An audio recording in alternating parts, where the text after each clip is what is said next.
Space elevator, જેને space bridge, star ladder અને orbital lift તરીકે ઓળખવામાં આવે છે, પૃથ્વીથી અંતરિક્ષ સુધી એક કેબલનો સમાવેશ થશે, જેનો એક છેડો વિષુવવૃત્તની નજીકની સપાટી સાથે જોડાઈ ગયેલો છે અને બીજો છેડો ભૂજથી ભ્રમણકક્ષાની બહાર અવકાશમાં જોડાઈ ગયેલો છે. જાપાનના વૈજ્ઞાનિકો અંતરિક્ષમાં એલિવેટર મોકલવાની તૈયારીમાં છે, પરંતુ તેમાં માણસ નહીં જાય. 2 સેટેલાઇટ જશે. તે સેટેલાઇટ એક કેબલ દ્વારા જોડાઈ ગયેલો છે. સેટેલાઇટ દ્વારા ટેકનિકલ તપાસ માટે તે નાનું વર્ઝન હશે. સ્પેસ એલિવેટરની કામગીરી 2025માં શરૂ થશે અને 2050માં પૂર્ણ થશે.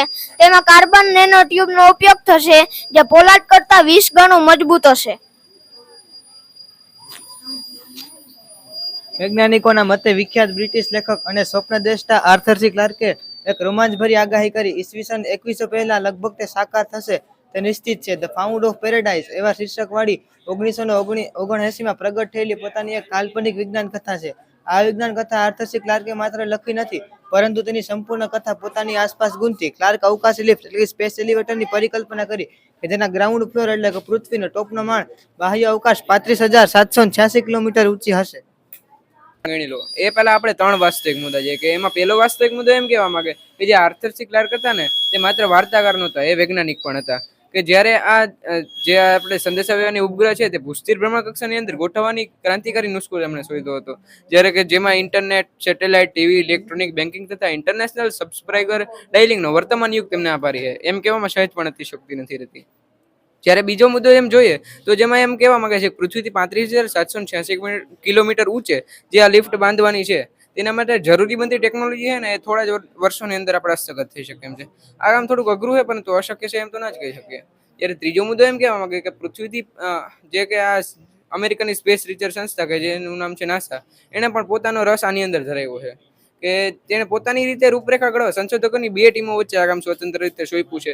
જ્યારે બંને ટીમોની સરખામણી કરવામાં આવી, એટલે કે એના પોતપોતાના વિચારો એની અંદર રજૂ કર્યા હતા. જ્યારે સરખામણી કરવામાં આવી ત્યારે સામ્ય કરતા તફાવત કંઈક વધારે જ જોવા મળ્યો હતો. જ્યારે તે બંને ટીમોના તફાવત કંઈક વધારે જોવા મળ્યો, એટલા માટે મત નાખ્યા કે ત્યારે મત એક જ હતા કે 21મી સદીનો અંત આવશે એ પહેલા આપણે આ સ્પેસ એલિવેટર બાંધી શકાય એમ છે અને બાંધકામ કરવું એ જોઈએ.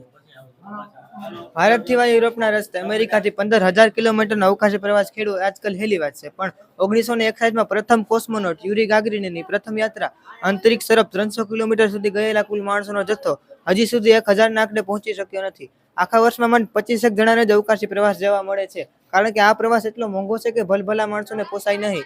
1 કિલોગ્રામ વજન અને પૃથ્વીની ભ્રમણકક્ષામાં ચડાવવો હોય તો તેનો ખર્ચ હાલ $22,000 આવે. આથી જો કોઈ પ્રવાસી 70 કિલોગ્રામનો હોય તો તેની ટિકિટનો ખર્ચ $15 લાખ થાય, અને તેમાં સ્પેસ શૂટ, ખોરાક, પાણી એ બધો ખર્ચો તેમાં ઉમેરીએ તો કુલ $20 લાખ થાય.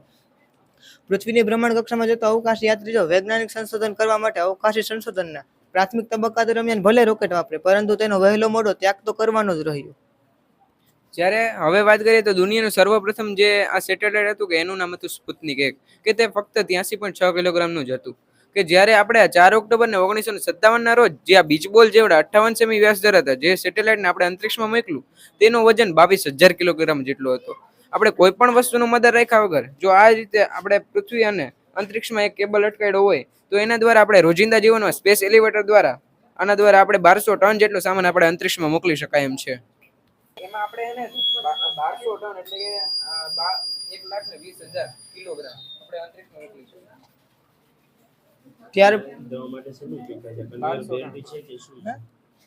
આજે પાથ તૈયાર કર્યો છે રસ્તો ઉપર જવા માટે. કાર્બન નેનો ટ્યુબની લિફ્ટ. કાર્બન નેનો ટ્યુબ વાપરવામાં આવશે કે જે ધાતુ છે ને લોખંડ પોલાદ કરતાં 20 ગણું મજબૂત હશે.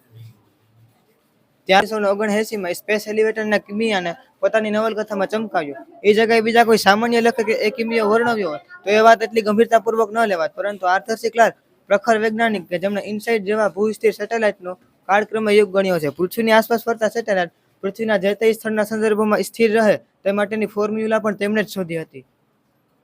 જ્યારે હવે વાત કરીએ તો આ સ્પેસ એલિવેટર કે જે એક ક્રાંતિ સર્જક તબક્કો, એમ આપણે ક્રાંતિને સમજવી હોય તો જ્યાં આકાશ પૂરું થાય છે, જ્યાં હવા રહિત અવકાશની શરૂઆત થાય તે જગ્યાને આપણે જ્યારે પૃથ્વી પોતાની ધરીમાંથી ફરે ને ત્યારે એને 24 કલાક જેટલો સમય લાગે, ત્યારે એ જ સેટેલાઇટને પૃથ્વીની પરિક્રમા કરવા માટે ફક્ત 84.9 મિનિટનો જ સમય લાગે છે. પૃથ્વી સપાટી પરના અમુક સ્થળ અને અવકાશી સેટેલાઇટ વચ્ચે કદી મેળ જળવાતો નથી, કારણ કે એ બેની ઝડપની વચ્ચે ખાસો તફાવત છે. વિષુવવૃત્ત પરના એક કેન્યા દેશના રહેવાસીએ તે ઉપગ્રહને પોતાની માથે જોયો. અત્યંત વેગવાન ઉપગ્રહ પૂર્વ ક્ષિતિજ પાછળ હતો. પૃથ્વીનો ઝડપી રાઉન્ડ મારીને જ્યારે પાછો ફરતો હતો ત્યારે કેન્યાનો રહેવાસી થોડા ક્ષણો માટે તે ઉપગ્રહને પોતાની માથે જુએ છે. અત્યારે ચંદ્રયાન પર કર્યું હતું જે લોન્ચ કર્યું હતું એ અહીંથી ચંદ્રમાં મોકલેલું તે સમયે 46 દિવસ લાગેલા હતા તો 40 દિવસ જેવું લાગેલું હા તો આપણે હમણાં વાત કરી કે અહીંથી મોકલવા માટે એને કેટલા દિવસ લાગેલા આપણે એક જ દિવસમાં 17 કલાકમાં તો પહોંચી ઓલામાં જાય. કેમ એટલા દિવસ લાગેલા છે 46 દિવસ આમાં 35,786 કિલોમીટર ઊંચે જ જવાનું છે આપણે. એમાં 3 લાખ થી વધારે કિલોમીટર જેટલું 1200 ટન જેટલો સામાન આપણે પહોંચાડી શકીએ. એક જ દિવસમાં. અંતરિક્ષ યાત્રાને સસ્તી બનાવવા. હવે સ્પેસ એલિવેટરની વાત કરીએ. ને આ વિષુવવૃત્ત પરની જ્યારે આપણી પૃથ્વી આપણે ચાલે છે ને ત્યારે તે પ્રતિ મિનિટે 27.907 કિલોમીટર જેટલું અંતર કાપે છે. જ્યારે આ ધરતીની ગતિ એટલે કે પૃથ્વીની ગતિ ધીમી છે ને એટલા માટે આપણે સેટેલાઇટને થોડીક છેટે મૂકી છે. જ્યારે 1000 કિલોમીટર જેટલી સેટેલાઇટ છેટી જાય ને ત્યારે તે 84.9 મિનિટની અંદર તે 2369 કિલોમીટર જેટલું અંતર કાપે. આ જ્યારે આ પૃથ્વીના પરિક્રમાનો વેગ ધરીભ્રમણનો વેગ અને આ સેટેલાઇટના પરિક્રમાનો વેગ એ બંને વેગ સમાન હોવા જોઈએ. જ્યારે ધરી ઉપર ફૂદડી રમતી પૃથ્વી અને જે સ્પેસ એલિવેટર છે ને એટલે કે આ સેટેલાઇટ છે તે પરિક્રમા કરે એટલે કે ગરબી રમતો જે ઉપગ્રહ છે એકમેકને સ્થિર લાગે. આ જાતનો સમય જેને લીધે જામે એ ભ્રમણ કક્ષા કઈ પૃથ્વીથી કેટલો દૂર ઉપગ્રહને ગોઠવવો પડે જ્યાં તેનો કુદરતી વેગ તેને પૃથ્વીના સંદર્ભમાં સ્થિર રાખે છે. રોકેટની શોધ પછી એક પણ વૈજ્ઞાનિકને આના વિશે વિચારવાનું સૂઝ્યું નહીં, કારણ કે ઉપગ્રહની વાત હતી. પણ પહેલી વાર આર્થર સી ક્લાર્કનો વિચાર આવ્યો કે ઉપગ્રહને બરાબર 35,786 કિલોમીટરની ઊંચી ભ્રમણ કક્ષાએ પાર કરી દે. પૃથ્વીથી સહેજ પણ નજર આગાબાજી થાય તો પણ સેટેલાઇટ સ્થિર જ રહે છે. ક્લાર્કનો ફોર્મ્યુલો એ વખતે બે ઘડી મજાક કરતા પણ ઉપયોગી ન હતો. જ્યારે હવે વાત કરીએ તો આ અંતરિક્ષ યાત્રાને સસ્તી બનાવવા સ્પેસ એલિવેટર. હવે સ્પેસ એલિવેટરની વાત કરીએ તો એની અંદર એમ આવે છે કે આની અંદર આર્થર સી ક્લાર્કના જ ફોર્મ્યુલા અનુસરે છે. જ્યારે તમે માની લ્યો કે 35,786 કિલોમીટર ઊંચે જે સ્પેસ એલિવેટરમાં એટલે સંદેશાવ્યવહારના જે ઉપગ્રહ છે તે ના હોય તો જો આ 35,786 કિલોમીટર ઊંચે જે અત્યારે સ્પેસ સ્ટેશન છે તે લપરસી દરિયાવાળા દોરડાનો બોજો કોઈ ખમી શકે એમ નથી. જ્યારે આ સ્પેસ સ્ટેશન છે તે લગભગ 2,65,000 કિલોમીટર પરિઘવાળા વર્તુળના માર્ગે ચાલી રહ્યું છે કે જેનું મુખ્ય એક જ કારણ છે ગતિ અને પૃથ્વીના ગુરુત્વાકર્ષણ બળ વચ્ચે છેદ કપાયો છે.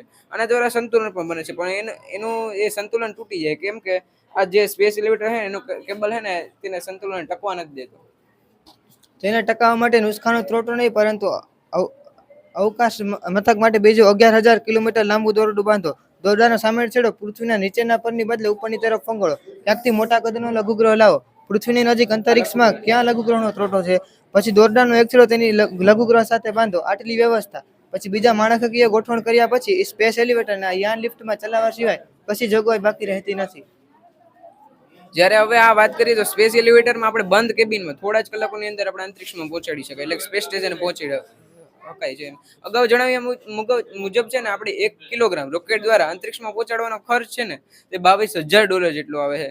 જ્યારે આપણે આ સ્પેસ એલિવેટર બની જાય તો એના દ્વારા આપણે પ્રવાસ ખર્ચ અથવા તો પાર્સલ ખર્ચ એ પ્રતિ કિલોગ્રામે આપણે $1.50 જેટલો જ ખર્ચ આવશે.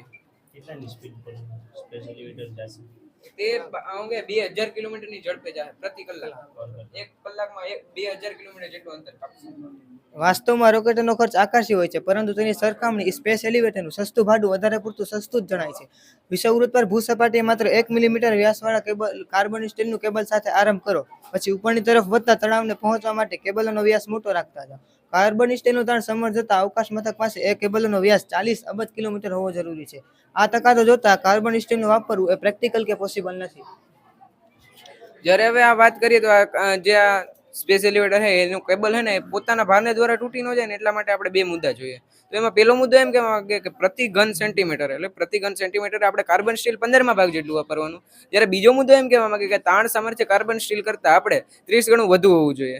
આ વાત કરીએ ને તો એ વસ્તુ પહેલા થઈ પણ ચૂકી છે. અમેરિકાની લોસ અલામોસ લેબોરેટરીની અંદર જે નેનોટ્યુબ કહેવાતા કે જે આ કેબલ બાંધવામાં આવશે જે ધાતુથી એ નેનોટ્યુબ કહેવાતા પોલાર રેસાઓ તૈયાર થઈ ચૂક્યા છે.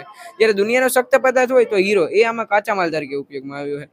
જ્યારે આપણે છે તો બધું કાર્બન જ આપણે કાર્બનના 60 અણુઓને ભેગા કરી પેલા લેસરની ગરમી અને હવાના દબાણ દ્વારા પેલા તો ગ્રેફાઇટ અને ગ્રેફાઇટમાંથી હીરાનું સ્વરૂપ આપી શકીએ છીએ. વૈજ્ઞાનિકો કેબલ માટે ખૂબ નેનો ટ્યુબના વપરાશમાં ઘટાડો લાવવાની એક યુક્તિ વિચારી રહ્યા છે. વિષુવવૃત્ત પર મધદરીએ એકાદ પ્લેટફોર્મ બાંધી તેના ઉપર 20 કિલોમીટર ઊંચો મિનારો બાંધવા માંગે છે. મિનારાની ટોર્ચને સ્પેસ એલિવેટરનો ફોર્મ્યુલો ગણી લો. ઉપર જવા એલિવેટરને હંમેશા ત્યાંથી જ ઉપડવું પડે છે, એટલે કે પર્યટકો મિનારાની અલગ લિફ્ટ માફક સૌપ્રથમ ત્યાં પહોંચવું આવશ્યક છે. પર્યટકોની અગવડ સહજ વધે, પરંતુ તેનાથી મોટો ફાયદો એ છે કે કેબલની લંબાઈ 20 કિલોમીટર સુધીની ઘટે છે. આ કાપ 20 કિલોમીટર ઊંચેથી તે બાંધવામાં આવશે, એના દ્વારા વજન પણ ઘટશે ને તે રીતે. આ કાપ અવકાશ મથક પાસેના મહત્તમ વ્યાસવાળા ભાગ પર મૂકો, એટલે કેબલના વજનમાં પણ લાખો ટનની બચત થશે. જ્યારે આ વિષુવવૃત્ત પરના મિનારાઓ છે અને આ ભૂસ્તર કક્ષામાં રહેલું આ સ્પેસ સ્ટેશન છે, એના વચ્ચે જો આ નેનો ટ્યુબ કહેવાતો એક સેતુબંધ બાંધવામાં આવે તો આ સ્પેસ શટલ સર્વિસનું કામ છે ને આપણે સહેલાઈથી કરી શકાય એમ છે. જ્યારે આ સહેલાઈથી કરી શકાય એમ છે. જ્યારે વૈજ્ઞાનિકો એમ વિચારે છે કે આ મેગ્નેટિક ટ્રેન છે, મેગ્નેટિક ટ્રેન જે અત્યારે હાલમાં હાલે, તેનો સિદ્ધાંત આના ઉપર લાગુ પાડી શકાય એમ છે. જ્યારે બીજી બાજુ જોઈએ તો આ વિદ્યુત ચુંબક છે ને તેના વીજભાર છે ને સતત બદલ્યા કરે. એના દ્વારા ઉપરથી આકર્ષણ, એટલે કે આ લિફ્ટ છે ઉપરથી આકર્ષણ થાય અને નીચેથી અપાકર્ષણ થાય. એના દ્વારા તે પ્રતિ કલાક 2000 કિલોમીટરની ઝડપે ઉપર ચડશે. આના માટે કંઈ જાજુ બળ જોશે નહીં. જ્યારે બીજી લિફ્ટ આ જ રીતે બાંધવામાં આવશે, ત્યારે બીજી લિફ્ટ ઉતરતી હશે ને ત્યારે તે પેલી લિફ્ટને બેલેન્સ કરવામાં મદદરૂપ થાય. જ્યારે પેલી લિફ્ટને બેલેન્સ કરવામાં મદદરૂપ, એના દ્વારા આપણે રોજિંદા જીવનમાં 10,000 વ્યક્તિઓને ચડાવવાનું અને ઉતારવાનું કામ કંઈ અઘરું નથી.